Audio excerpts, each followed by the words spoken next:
ignoring speculation that Donald Trump might be no more, because it seems to be untrue. We look at the Keir Starmer reshuffle, which is a lot less sensational than expected, but seems to be centralising power in number 10. The number of departures from the Scottish Conservatives, and the fact that one of them, Graham Simpson, going to reform, might jeopardise the recall petition idea that he is pushing through as a private member's bill. We also look at the Scottish Greens election and what that might mean in terms of new leadership, the energy price cap, and Kemi Badenoch, drill baby drill. Those are the headlines. Now for the podcast. Well, hi chums, and welcome to this week's Leslie Riddoch podcast. Gosh, Leslie, after lamenting that nothing was going on last week, it's all kicking off now.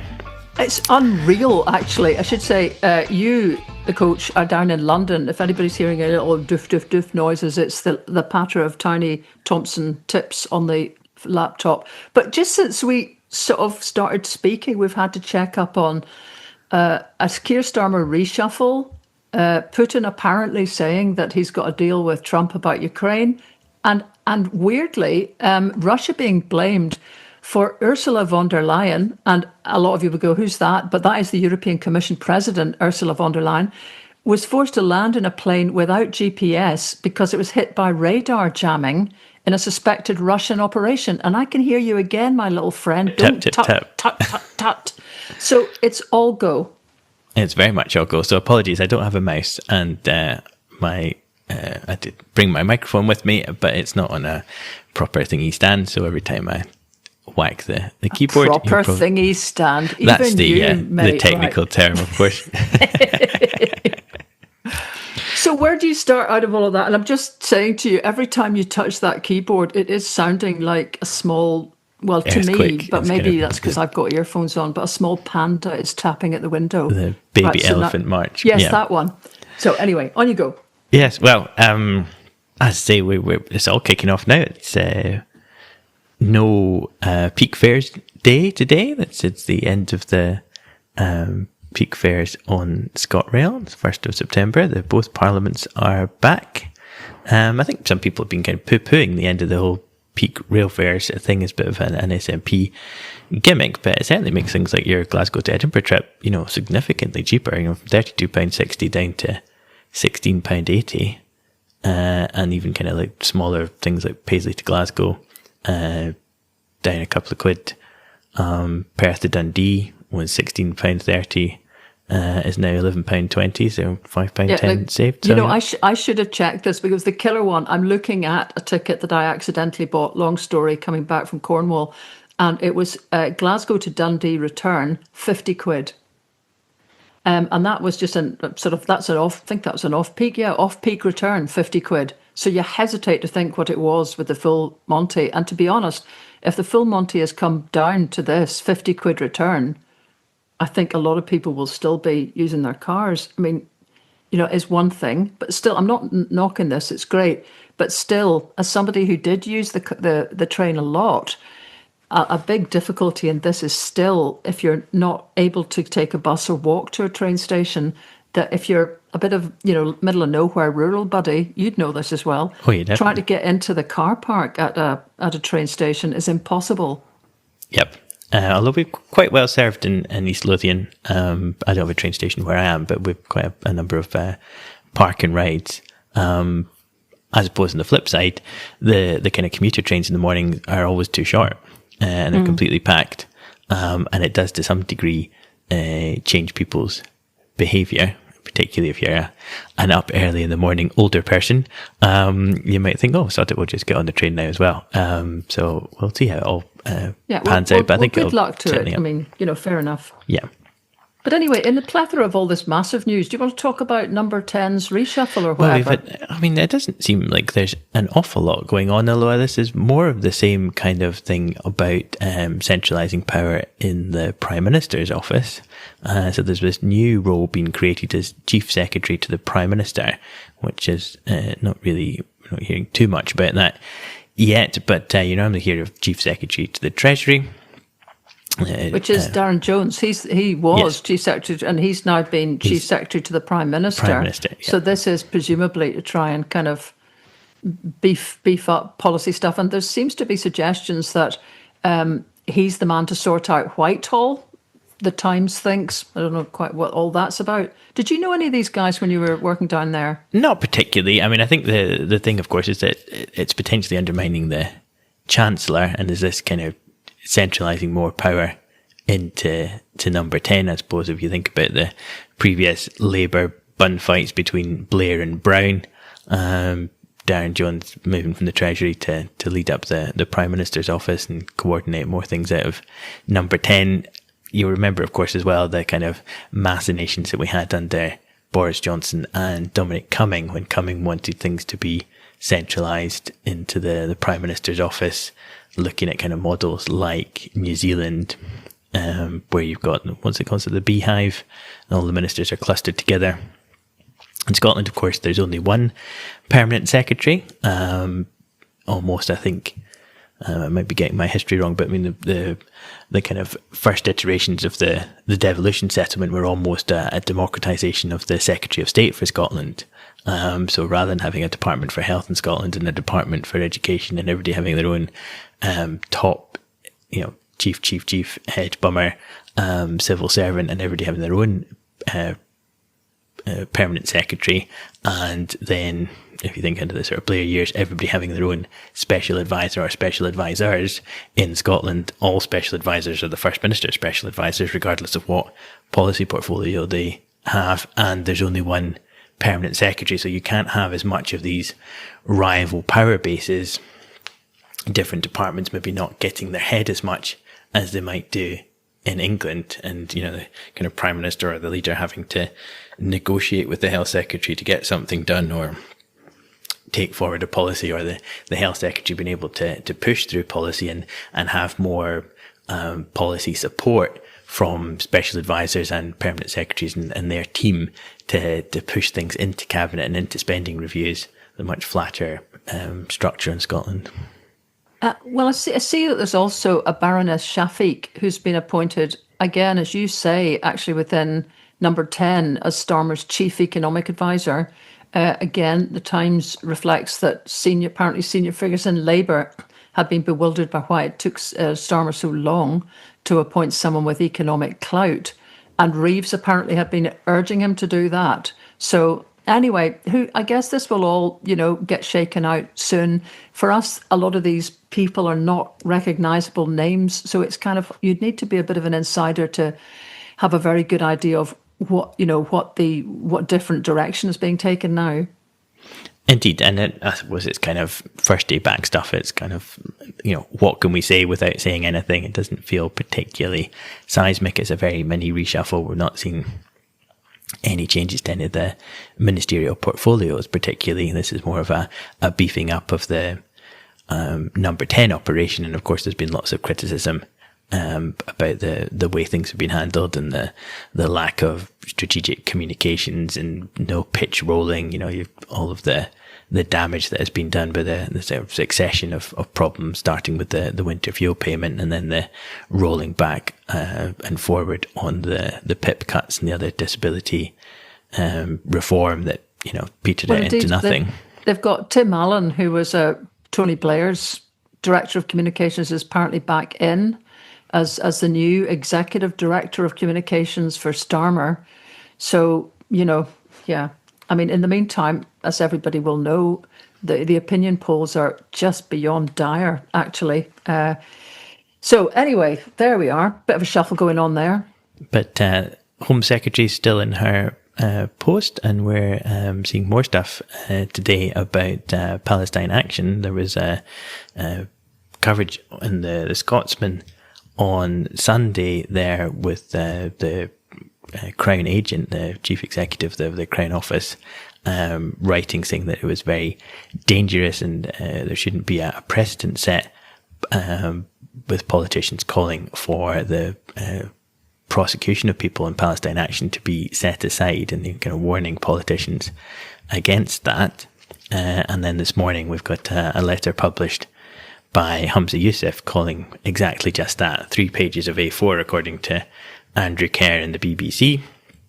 And of course Humza Yousaf was formerly Scotland's Justice Minister, so he knows his way about the justice landscape, and he understands where the sensitivities lie and the kind of things that you can and cannot call for.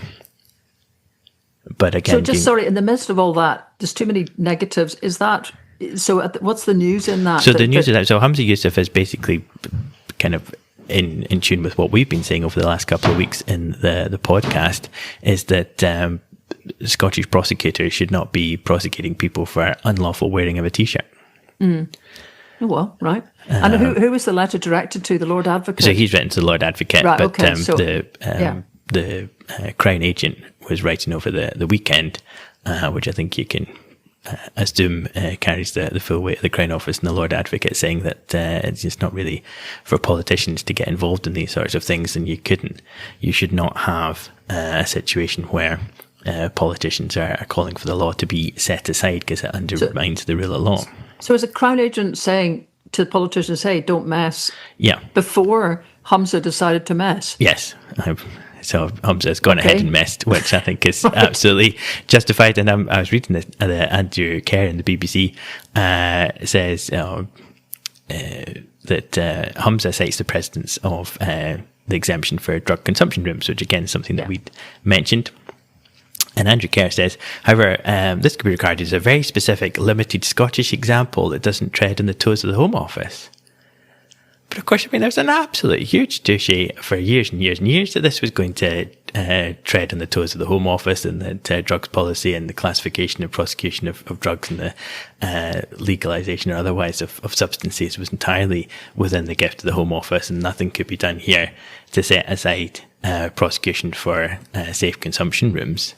And but do you think that they got in a way they got away with that because of the shameful fact Scotland has got a higher death rate, basically? So I think maybe this was just a ruse or a kind of, way to just get over this so that you didn't have to undo the whole policy formally, but just say we're going to look the other way in Scotland. Indeed, because it looked like we have a worse problem. Yeah, so I think Andrew Kerr's taking a really the wrong view of that, in my opinion, yeah, that we just sort of set aside what the Home Office were saying and quietly got on with it in Scotland. Yeah.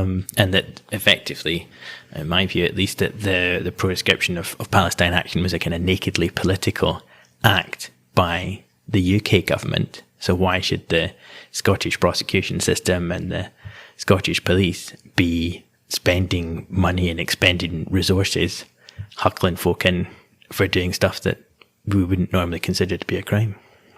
And this is probably not where, since we're in the kind of Palestine arena again. Normally I would be mentioning this at the end, something I've seen on television, but it does fit in so strongly here. There's a 4-part series on Channel 4 called The Promise. And honestly, watch it. It's unbelievable. And the weird thing about it is it's actually 14 years old. It was made, it's one of the series of stuff that Peter Kosminski has made, and he's a very political filmmaker.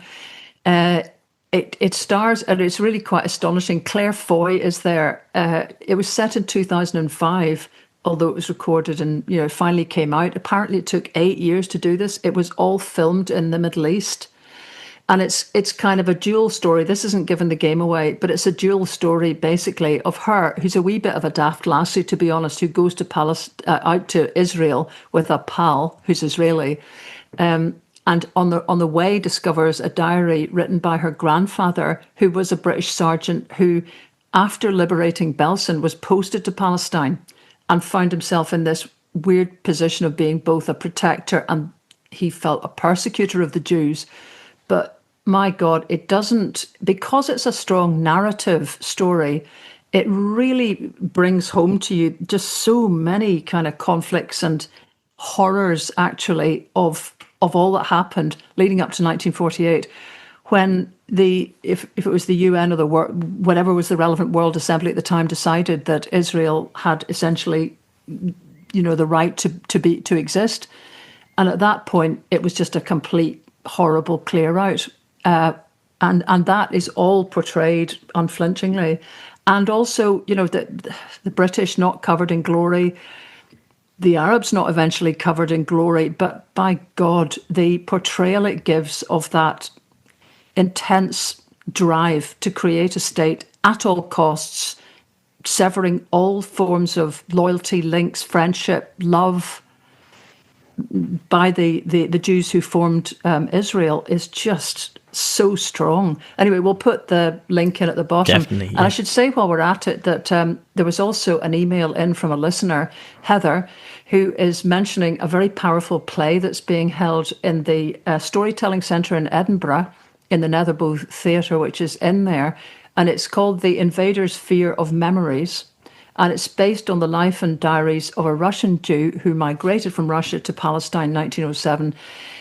But basically, it's performed by the great-grandson of that Russian Jew.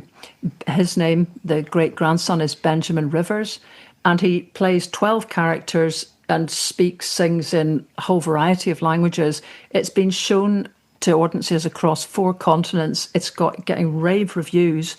So if anybody's interested in coming down, I've already got my tickets. But if you want to go to that, I think it'll be a really powerful event. Great. Well, we get the links into to both of those up onto the podcast notes. It's just such a powerfully emotive time, and such dreadful things that are occurring, and then you contrast that to us,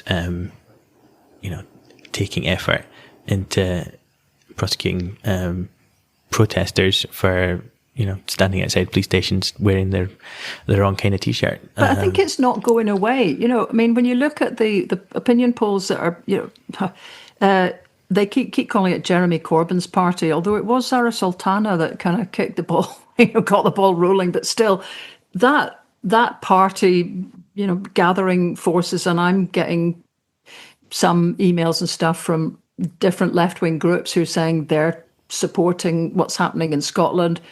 It's hard to see yet how it will coalesce and so on. But the pollsters are saying that a huge factor in the support that's already there before they've even actually formed a party, and of course with the proposal from Keir Starmer to reduce the voting age south of the border, that younger voting age, if they turn up and vote, which is always the big proviso, is very, very affected by Gaza. At sort of the left and the young are now, it's a massive issue for people, and it's not going away. Not that, there's almost nothing we can do. It just is so,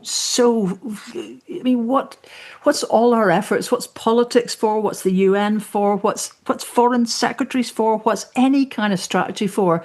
When you end up watching Israel essentially just pulverizing whatever could be a Palestinian state. So it's like all the politics is 5 steps behind the reality of what's happening, with just daily dozens of deaths now that's not even getting reported.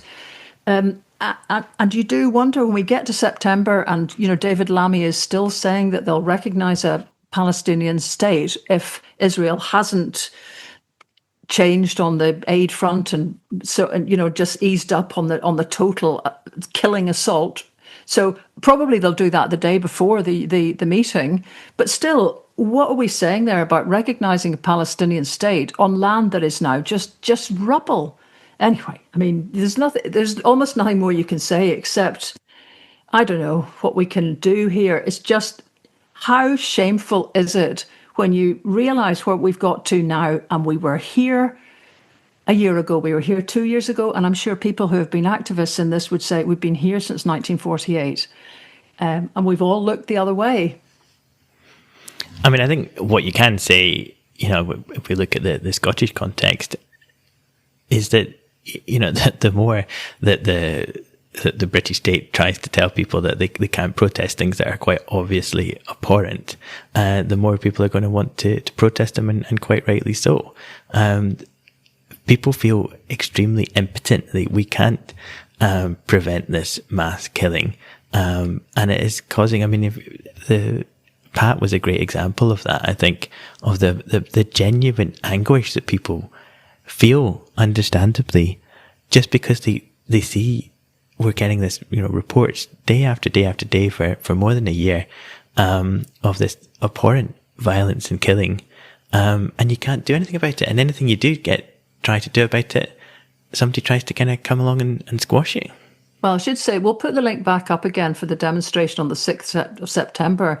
Actually, I'm going to be doing an event I think it's that day in Kirkcudbright, which is a bit distant from Edinburgh, in the Kirkcudbright Fringe that Jerry Hassan's put on. It's an event with Henry McLeish and Prof. James Mitchell about their new book, which is about the history of devolution.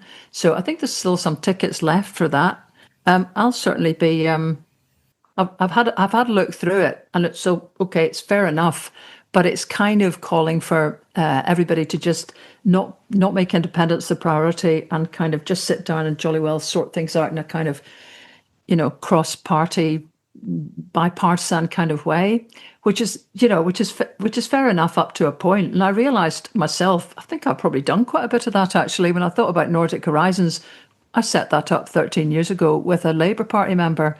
The group that's working at the moment, Build a Local Scotland, is a total mix of SNP, well, not even SNP, but, independents and Labour people, basically. So, there's quite a bit of that going on behind the scenes. But it strikes me, if you really want to get solutions to something, and you look at shocking sort of defaults south of the border with every policy you care to mention.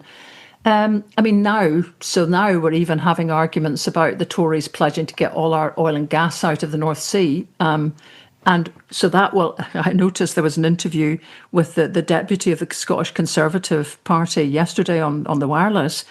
And she was kind of, asked, so is that the Scottish Conservatives' point of view? And sort of ducked that one. It's just, I'm not sure. Kemi's only just put this in the newspapers and never told anybody about it. Exactly, because branch office, everywhere. But the point is, there's, in lots and lots of ways, we're sitting, with no room for real policy lever manoeuvre within the little cul-de-sac this car's stuck in. It needs more room to be able to take a different tack instead of just tiny little, unambitious bites at the. Sorry, there's far too many analogies going on here. Cherries and small cars. But anyway, the point being, there's not really enough room to manoeuvre. So I'll be arguing that case with the two of them arguing their point. So if anyone's in Kirkcudbright and fancies coming, it is, I think, the 6th. I'm not wanting to open up the diary whilst I'm in the midst of all this, but we'll put the link in the notes. Yeah, and according to the Scotsman this morning, there'll be no oil left. We've gone from having no oil in 2014 to having decades worth of oil to having it running out again. I think mostly because of the amount of windfall tax being levied on the North Sea and the sort of changing priorities and different messages coming from both the Scottish and the UK government, that we're seeing a reduction in investment in extraction in the North Sea, which could lead to a huge downturn in the amount of oil and gas that's being extracted. But yes, it's the off again, on again Scottish North Sea reserve. It's either going to be there forever or it's going to be there for 5 minutes. It's quite ridiculous, the amount of scaremongering that goes on about the level of reserve that's there. And also, when I was listening this morning to Andrew Bowie, who was an energy minister for the Tories, actually, and was very bullish. I've never heard him sounding so happy for a long, long time, coming on, bouncing along with this. He'd said a couple of things where, and Kemi Badenoch is saying it as well. It's absurd that the UK is leaving vital resources untapped while neighbours like Norway extract them from the same seabed. And they're, as far as I know, although I haven't checked up today, they're not. Norway is extracting oil and gas. I'm not saying they're not. But up at the very high north, around the Barents, which is worrying a lot of people because that's Arctic and, very susceptible to any spillages and so on. But the field that is the equivalent of Rosebank, the Whopper, that is the same seabed as us, the road is the equivalent over there, is beside the Lofoten Islands. And the Council of the Lofoten Islands decided against extraction, and that was it. It couldn't be overruled by Oslo. So there's massive, massive reserves in there which are going to sit there, because also something like 70% of the fish stocks in the North Sea spawn in the seas off the Lofoten Islands. And so if it's a choice between those, it's like a no-brainer for that. And it shows you again that a local council was able to make that essentially national decision for Norway, and then given the size of the whole thing, that a council made a decision for the whole of the North Sea. And what I'm seeing now, and the film that we made, Katie and I made, up in covering that Highland Wind Farm Convention, will be ready to put online soon. But a lot of this, the Tories moving on this, is becoming very popular, and it would be in the Highlands as well, simply because there is no local control over what's happening. And, having sat looking through the footage over and over again to edit it, by gum, do you get used to the tone of somebody's voice and the messages people are saying. Every group of people we spoke to said that in their neck of the woods, they would sit down with developers, with the council, with whichever governments, and sort of almost negotiate the things that are acceptable, the things that just aren't. And they have no chance of doing it. And it's that local powerlessness in the Highlands, which is a council, I'm sorry to keep going on about it, but it is almost the same size as Belgium, the country, which has one council who feels that they must basically just toe the line on a kind of reserved power from Westminster that is in charge of energy, that is also making the Scottish government feel that it, through the Electricity Act, simply has to okay whatever wind farms are being proposed. So it's a blimmin' blue do, as my mum would say. And a lot of it, at the base of it, and the reason that this, I think, Kemi Badenoch's, kind of drill baby drill stuff will get lots of support is because the alternative is equally out of our hands.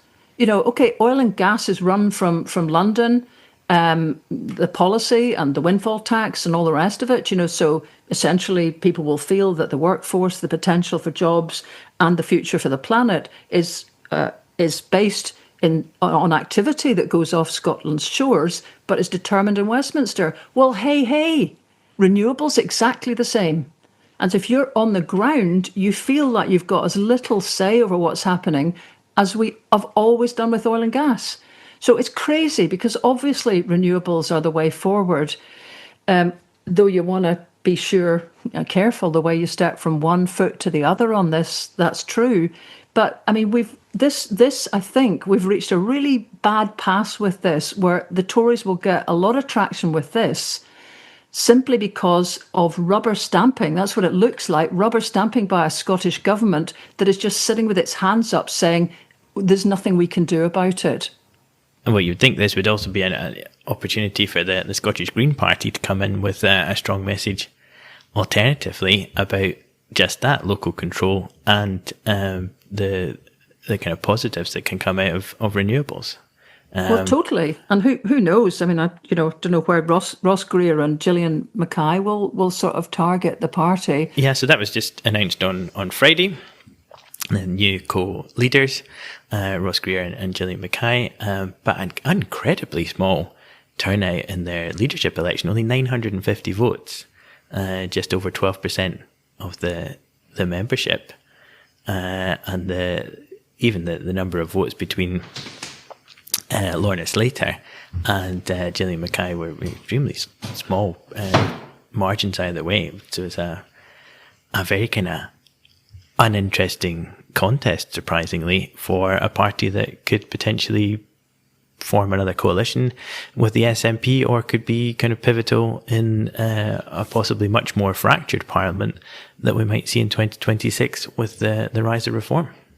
Yeah, indeed. There was a time a long time ago where I was asked to stand as a Green MSP in the Highlands, and on inquiry, it turned out at that time that there was approximately 4 activists. Now, maybe things have changed, but I suspect that sort of profile of people being members but not very active might still be a thing for the Greens. But still, I mean, 12.6% turnout or something, is pretty poor. I see Gillian Mackay actually was the first that got elected rather than Ross Greer. And people might be more familiar with Ross Greer because he's had a lot more profile politically. Gillian Mackay has actually spoken at quite a number of the Yes things that I've been part of or organised over the years. I was always actually very impressed with her. Actually, I think it's right to say that I think she is deaf, or at least she's certainly got hearing impairment. And I cannot believe her lip reading abilities. She's been in situations where I can hardly hear what's going on, and she's managing to hold her own. Very powerful speaker. She seems like a really strong character, and obviously just, pipped Lorna Slater at the post. So it'll be interesting to see what direction, but they're both mentioning championing independence as well as, the cost of living, the climate crisis and so on. Yeah, I mean, it'd be good to see how they take this in a new direction, and certainly a kind of new generation of leadership within the Scottish Greens. I think, I can't remember off the top of my head, she has a kind of almost like an excess of fluid in the inner workings of her ear, which can cause all sorts of really horrible vertigo and dizziness. So she, as a disabled mum, as she said in her acceptance speech, I think that there was an important step. We didn't see, or I certainly didn't see, a huge amount of coverage of anybody other than Ross during the contest, which I again thought was quite interesting. That there was a very kind of real kind of lack of mainstream media analysis of the Green leadership. Yeah, it's like people just can't bring themselves to be interested unless they've got a bogey figure. And in Lorna Slater, they certainly had one, because there was the perception that she had basically fluffed managing to do the bottle return scheme and, quite a lot of other things. And I think actually she annoyed people, rightly, wrongly. I think a lot of it wrongly, simply because I think, this is terrible, I wish I'd Googled this. I think she's Canadian. But she's Canadian, yeah. Right, so she's always the worst mistake you can make these days. It's kind of mixing up Canadians and Americans. But anyway, so she's got a tone of somebody who's sort of swung in with quite a lot of ideas that sound a bit over optimistic and so on, and then had a couple of policies which actually, I mean, I don't know if you knew from the inside anything on this one, but I mean, I know on that bottle return scheme that had been, that scheme had been in the making for about, 10 years or something, and it had various SNP luminaries in charge of it before the poison chalice was handed to Lorna Slater. But still, she's essentially got the heave-ho, and you get to be hit for it. There. Yeah. And talking of people getting the heave-ho or jumping ship, Graham Simpson has defected from the Scottish Conservatives, what's left of them, to Reform. So obviously fancied his chances better there, and there were some very nasty things said about him by his former colleagues. I wouldn't say he looked thuggish, but he perhaps doesn't have the most kindliest of faces. I'm not somebody I'm particularly familiar with, but the reaction to his going to Reform was quite extreme, and you wrote about that last week, about this kind of over concentration on Reform and the Reform message in Scotland. Well, it was basically, you just despair, actually, because it's like, Farage and Reform are out there. There's as we talked about last week, there's over coverage of 150 people, some of whom have arrived from Firth of the Parish, outside, asylum hotels, which may or may not contain asylum seekers in Perth, Falkirk and everywhere. And I just really wanted to, I just think John Swinney has got to, I was suggesting, take a leaf from Nigel Farage's own playbook and generate headlines in support of a humane immigration policy. And you've got to talk out the ideas that I think are being taken for granted here, because they aren't going to live on their own. I mean, this idea that, we're all Jock Tamson's bairns, it sits within Scottish culture. There's a sort of, if you want to look at the Tartan Army, it sits within Scottish culture, and it's a different kind of approach to going to other countries with a sort of open-minded thing, and raising money for children's charities when you're there. When we go back to the way Scotland decided on its own referendum in the Indie Ref, it decided if you'd lived here for 3 months, you were in. It wasn't about ethnicity, it was about residency. So all of that, plus the different tack that's been taken to New Scots since a policy was passed, and I can't remember if it was 2014 or earlier, about treating people as if they have settled status once they arrive so that they get integrated well. there's many countries say that Scotland is doing better work than almost anyone in the world on integrating asylum seekers and refugees. Right, that's all sitting here. And then let me just chuck back in Kenmore Street, which was an amazing statement by the people in the Govanhill area in Glasgow when they surrounded that Home Office van and stopped two Indian nationals, I think, from being deported by the Home Office. And there was a similar event in Nicholson Square a year later in Edinburgh. So the thing is, here's all that stuff, and that's kind of all bitties who we are. But it needs somebody to put this together and say, this is who we are. And I mean, that is not a question of having a sort of gathering, a meeting, which was what John Swinney had done, of getting everybody together. They all look very grave and serious, and they're all kind of ganging up on Nigel Farage. So that doesn't work, because that just looks like ganging up on Nigel Farage and sort of having the security of numbers to do big, serious finger wagging. Somewhere, somebody needs to invest themselves in a really front-footed defence of knowing what our culture is. And, in the same way that Farage creates headlines just by coming to blimmin' Scotland for 10 minutes, John Swinney or Kate Forbes can create headlines by going somewhere really quickly in the wake of that, or anticipating it. Just wait for the next time. In fact, it's the Reform Conference this weekend, isn't it? And just get ahead of this and turn up to say something that bolsters the Scottish population that feels progressive and wants to embrace a different outlook towards all of this. Because if you don't really, the narrative of Scotland being overwhelmed and threatened, all of that is so hard to resist. Well, I mean, he was talking again. I mean, we mentioned last week about the proportion of asylum and refugee claimants living in Glasgow, and Farage at a press conference recently made a play about that as well. But if Glasgow has the highest proportion of refugee and asylum seekers in the UK per head of population for the size of the city, you think that would be a pretty good example of where things would be going wrong. But you don't hear that. If that was a case study of over concentration or problems of crowding of different types of people in one particular area, we would be seeing regular reports of where that is being problematic. But it looks like it's a completely actually the opposite example of what he's trying to get away with. But somebody needs to have the courage to make that argument. And I think everybody, including Susan Aitken in Glasgow, I mean, she's made noises, definitely, about the amount of money Glasgow Council is losing, essentially, by acting as the kind of reception area for people who've won refugee status. After 56 days, they get chucked out of their accommodation, as you said, in England, with no cash. And they won't, because they won't have been able to work until they got refugee status, so they'll have nothing. So, OK, they're coming up here. But it's like, apart from saying we basically need the British government to finance this policy, there's still nothing very publicly happening to say this is happening and here's how we feel about it. And I mean, I think I've just got to try and come up with some.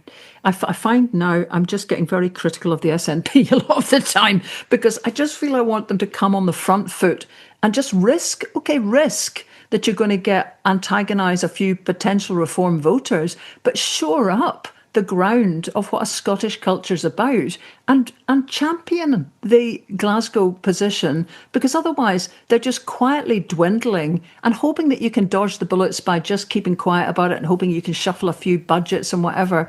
It's not great.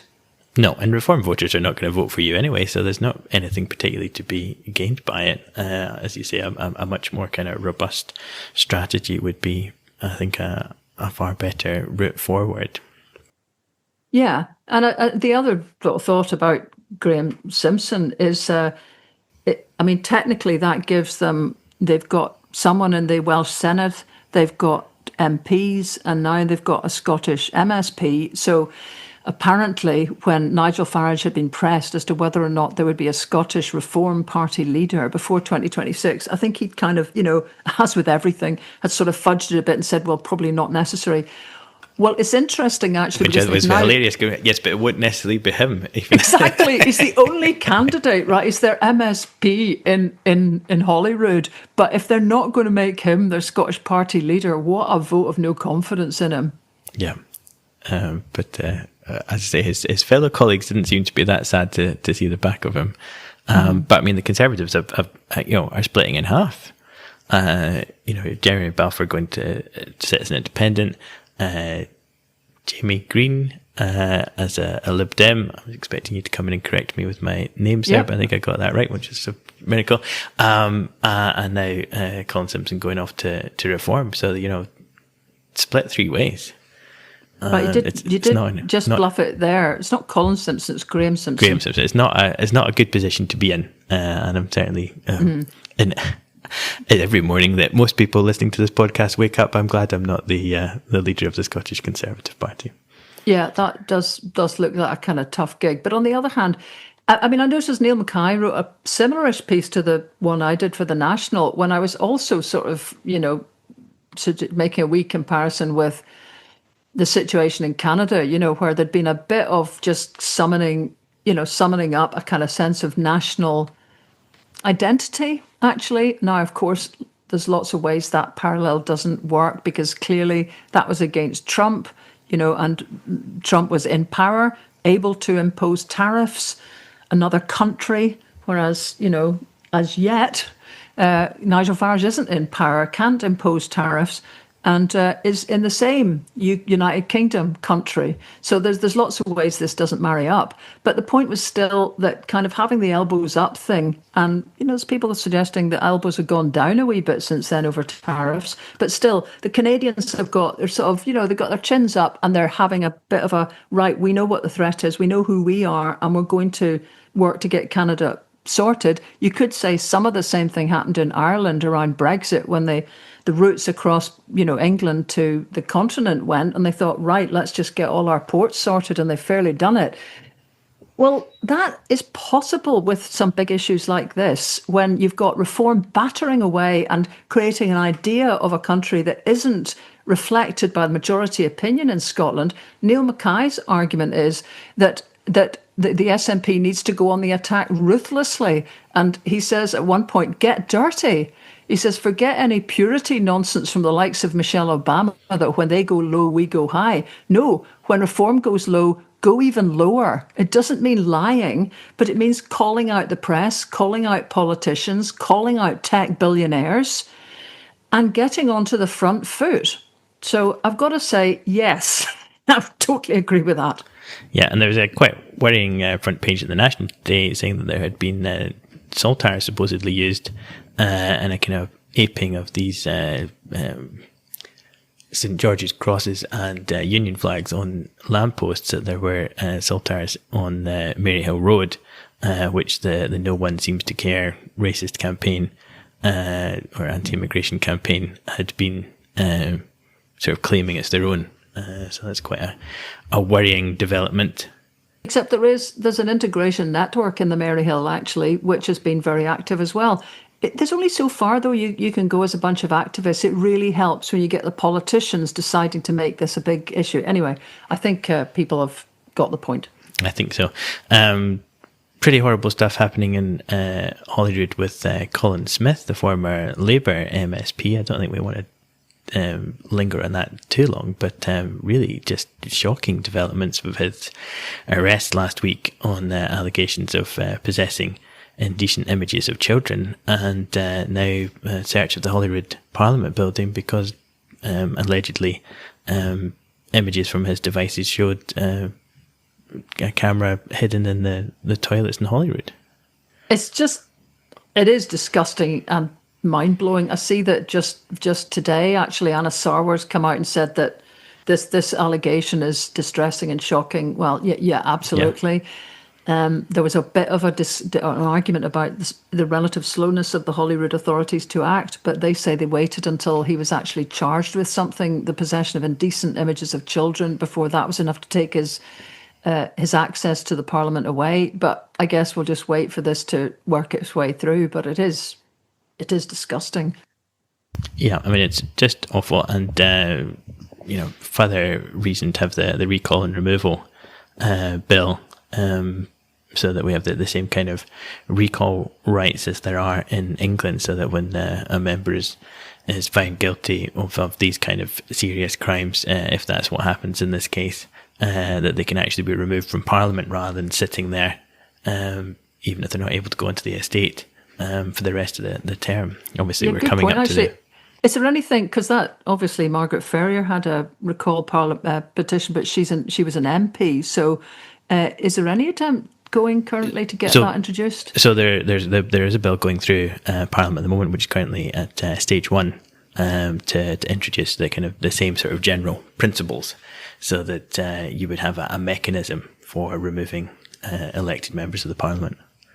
And is that, I mean, I haven't noticed that, but is that a private, is that SNP, Labour, Tories? Who's do you know? That is, in actual fact, Graham Simpson, our former friend and colleague. Really? Oh, God.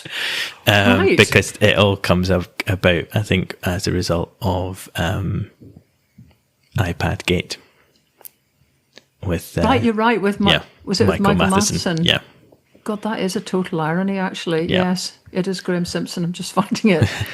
Oh, well, it's still trundling its way through, even though he's now the Reform MSP. But I guess do you think there's any danger? I mean, this is what I was thinking about as well, that even if you look at the future politics of the Scottish Parliament, and the polls still suggest the SNP will be the largest party, but you see this in governments across Europe where nobody wants to touch the far right. So even though there would be a unionist majority with potentially 18 Reform MSPs, it can't be. It's not sort of able to turn into clout, and it can't work as a kind of unionist bloc, because I'm guessing that if Labour are sort of still licking their wounds from Better Together by even cozying up to the Tories, there's no way anyone's going to cozy up to Reform. No, but I think also Reform have ruled out cozying up to Labour and said they would rather have an SNP government than a Labour one. Yes, they did say that, didn't they? But then that was, I think that's more strategic and a kind of, gives us stuff that we can keep arguing against, or more vociferous, rather than any kind of ideological opposition to Labour. There's a lot of discussion, as you say, about that book coming out, and article by Brian Wilson, the former MP, over the weekend, talking about reform of Parliament in Holyrood. And there's been a sort of increase in chatter on that following the anniversary of the Parliament, but what kind of structural reforms might be needed. But I don't see any of that certainly none of that will take into effect before the 2026 election. And if we have such a potentially fractured Parliament, the last thing they're going to be doing is knuckling down and putting through reforms for the next Holyrood election. The other thing, of course, as you say, if you don't necessarily want to be doing a deal with these kind of types of right-wing parties. Can you say, Fraser, you've just now got tremendously low in volume to me, but perhaps not to the universe. You did deals with these right-wing parties at your peril, I think, if Labour were going to come into reform, because they're kind of notoriously unreliable and will take the huff and dump you. And they're much happier to have a fresh election than any mainstream political party might be. But do you think that means, since it's Graham Simpson, now Reform, that's championing, there we go again, this recall petition idea, will everybody just sort of boycott it now that it's him for, their own political run-up to the 2026 elections reasons? Quite possibly. I mean, members' bills don't tend to really go forward. I think there's a bit more chance of them going forward at Holyrood than there is elsewhere. And the precedent that's been set by the recall legislation in Westminster, I think, is a reasonably good precedent. So it is something that the Parliament does require. And I think it's widely accepted now that you should have much more robust procedures to remove people rather than kind of just letting them drift on. When their ordinary constituents wouldn't think that they should be sitting there anymore. And but I would have thought there was, naive point, huge cross-party, well, everybody in the public at least, consensus on that one, especially since essentially Westminster's given it a dry run, and it's been used in Scotland, but still, there you are. I suppose it takes parliamentary time, and there isn't any, and yeah. So as it was introduced in December last year, it didn't seem to have moved forward. We'll maybe do a bit more digging at that in the future. But I mean, it's certainly something before next week and see if we can find out what's happening with that. I'll make a wee note to myself. Yes, and Brian Wilson is calling for the dumping of the D'Hondt system, and he's suggesting we should move to a properly proportional parliament and have multi-member wards, which I think would be kind of more in line with some of your views. It would. Although it still means you've got huge regions, it's maybe a multi-member ward, but, you'd be covering something pretty enormous. Plus, it does keep a more of a democratic link between people voting and the representative that they get. But this is the problem with this, is what sits beneath it, because in that same way that everybody is all representatives seem to be taking care of stuff that is in a different tier of governance than themselves. So, MPs are looking at what should be done in the Scottish Parliament. MSPs are dealing with stuff that should be dealt with by councillors. And actually, in many of the Nordic countries, they have ombudspeople. That's a Swedish word, ombudsman, where the big sort of public utilities have got employees to handle complaints about their performance. So problems about the health service, problems about pensions, problems about social security are dealt with by ombudspeople, not by elected representatives who are there to make, laws and not to become like Citizens Advice Bureau sort of centres in lieu of better stuff in civil society. So the worry would be, right enough, that if you move to what makes sense to have a full STV system or whatever system Brian's calling for, but you remove the first past the post bit, and then you get away from all, at the moment, everyone's trying to think of how to game the system with the 2 votes. Colour me boring, but the way everybody else deals with it is that you have one equally loaded vote, which you can cast with preferences, and that then gives you a variety also of political parties that tend to pick up. So you wouldn't end up probably with an SNP majority of whatever, I don't know if they won't get an overall majority, but you wouldn't get even the disproportionality that we have at present. You'd have to work together. The independence parties would have to work together to be able to find a working, viable government. And okay, a lot of people might still be hankering after, 2011 there was an overall majority. Ain't never going to happen again, folks, because the unionist voter was not aware or expecting that victory. And they're ready now. So what we spend all our time doing is trying to game a system. And again, people might think, yes, let's just by hook or crook manage to get an independence majority. But, at base, we need to get proper systems that respect voters, that remove the kind of cynicism that Westminster has placed within all of our systems, with this kind of adversarial nature that arises from the way we vote. We need to get shot of all of that. But if we're going to do that, we need to get the whole lot of all our systems sorted out so that we pull power right the way down to truly local councils again. And we're nowhere near having that conversation. Definitely. And I fully agree. And we've made similar comments in the past about the kind of shift into a kind of Citizens Advice Bureau service. I mean, it's important, I think, that elected representatives understand what is going on with their constituents and they get to see these types of problems, but they're often not the best placed to resolve them. And most of them come up nowadays simply because you can't speak to people on the telephone and you can't get a proper response from somebody. If you send them an email, you just get a kind of standard paragraph of stuff, or you get an email that's been knitted together by standard paragraphs that people just kind of copy and paste from a big bank, and they don't actually really engage with any other thing that you're asking them. And you just get this kind of grey blob comes out of the back, and will potentially only get worse, because rather than having a human knitting the paragraphs together, you'll have AI knitting the paragraphs together. And you're like, yes, but I can't get a blinking parking permit for number 26 because of this bizarre problem that nobody else has. And I just need to speak to a blinking human. Well, the blinking humans that I encountered in the Nordic system, every office of any kind, private or public, has got what they call visiting hours, which is when people can be phoned, or will deal with emails, or you can turn up in person. And it's sometimes just 2 hours or 4 hours. And the rest of the time, behind the scenes, the backlogs are getting cleared and blah, blah, blah. So it's not like you're open to the public the whole time. It can be sometimes quite a small window.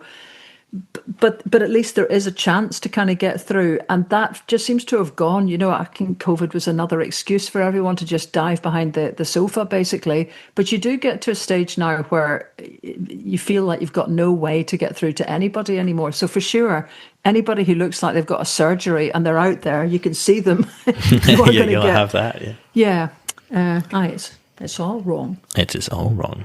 Well, we've covered quite a wide old gamut of stuff there in that hour, and I think you should just give us a quick overview again of the culture stuff that you were talking about, the play, and just before we sign off, so everybody's got that, and the book event with Henry, because again that's more about the evolution of the devolved settlement and the Parliament. Obviously we want Scotland to be independent, but it would be helpful if it had a robust and well-functioning Parliament, probably with elected committee chairs rather than party stooges, and the parties being able to control who's up and who's down and which awkward squad person is being moved out by being shunted down the regional list. I mean, Margaret MacDonald is widely regarded as one of the the best and most forthright members of the Scottish Parliament we had,